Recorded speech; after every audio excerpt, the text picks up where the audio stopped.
గురుగారు, నేటి కాలంలో అభిజిత్ ముహూర్తంలో విరివిగా వివాహాలు చేస్తున్నారు. శ్రీమద్ రామాయణంలో ఈ అభిజిత్ ముహూర్తం గురించి ప్రస్తావన ఏమైనా ఉందా? అభిజిత్ ముహూర్తం అంటే సూర్యోదయానికి ప్రారంభం చేసుకొని సూర్యోదయం మొదలుగా వచ్చేటటువంటి 4వ ముహూర్తం ఇది అభిజిత్ ముహూర్తం. సూర్యోదయ సమయంలో బ్రాహ్మీ ముహూర్తం సూర్యోదయం కంటే పూర్వమే ఉంటుంది. సూర్యోదయం నుంచి 4వ ముహూర్తం అభిజిత్ ముహూర్తం. సూర్యాస్తమయంలో ఉండేటటువంటి ముహూర్తం గోధూళిక ముహూర్తం. ఈ 3 కాకుండా ఇంకా అనేక ముహూర్తాలు శుభకరమైనవి అశుభకరమైనవి కూడా ఉంటాయి. ఒక్కొక్క ముహూర్తం ఉజ్జాయింపుగా 2 గంటల ప్రమాణం ఉంటుంది.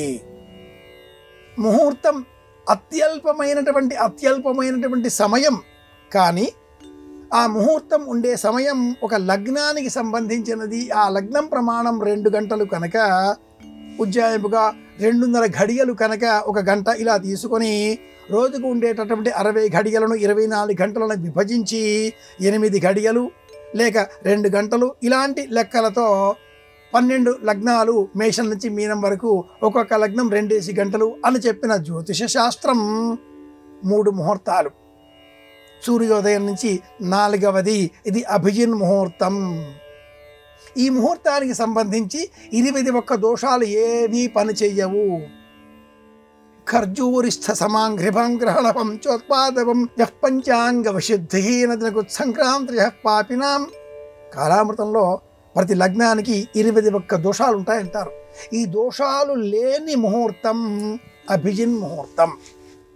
శ్రీరామాయణంలో సీతాదేవిని వెతకడం కోసం వానరులంతా దక్షిణం దిక్కున ప్రయాణం అయినటువంటి సమయంలో అంగదుడి నేపథ్యంలో ప్రయాణమైనటువంటి ఈ వానరులంతా సముద్రం ఒడ్డున నిలబడి సముద్రం దాటాలి. ఎవరు?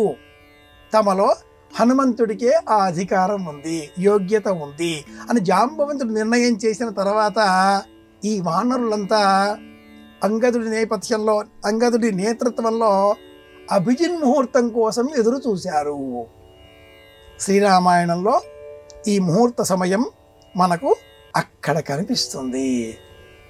కిష్కింధకాండ చివరి సర్గలో మనం అభిజిత్ ముహూర్తం అన్న అంశాన్ని ప్రత్యక్షంగా గమనించవచ్చు.